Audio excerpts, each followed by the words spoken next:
That clogged drain isn't an accident. It's a trap, or at least that's what the internet conspiracy theorists claim.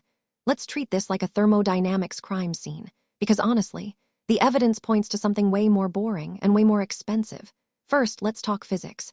Your AC coil gets cold, like cold enough to hit the dew point. Moisture in the air hits that surface, undergoes a phase change, and dumps liquid water.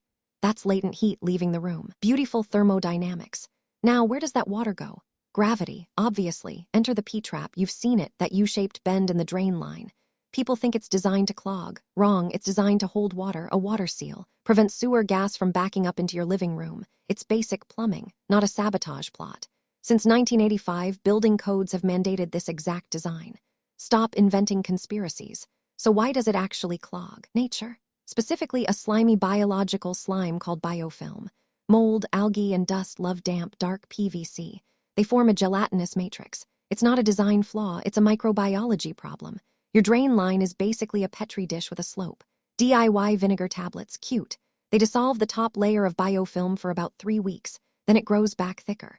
Structural stress on the line increases. Latency and drainage spikes. You're not fixing a clog, you're feeding a cycle. Professional wet vac extraction actually removes the matrix.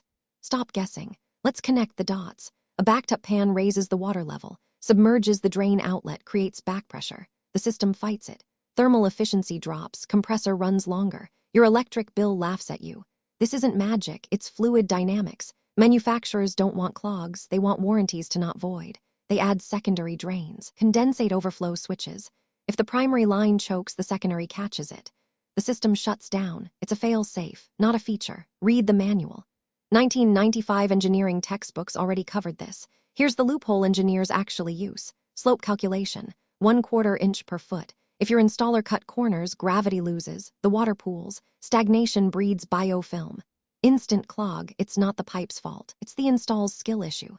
Pouring bleach? Never. It kills surface microbes but leaves the biofilm matrix intact. Plus, it corrodes copper coils over time. You're trading a clog for structural degradation. The matrix wins, always. Chemistry doesn't care about your internet hacks. High humidity, your AC works harder, more condensation, more water to move. If your drain line is already narrow, you're creating a bottleneck. Hydraulic load spikes. The pan overflows before the clog even forms. It's a volume problem, not a mystery. So are drain pipes clogging on purpose? No. They're clogging because physics, biology, and lazy installs are colluding. Clean them quarterly. Use enzymatic cleaners. Respect the P-trap. Your AC will thank you, or don't. Watch your ceiling leak. I'll be here with a flow meter. Tell me I'm wrong. Tell me your vinegar tablet worked for 3 years. I'll wait. Drop your worst HVAC horror stories below. We're measuring the flow, and the comments are already backed up. Let's argue like engineers.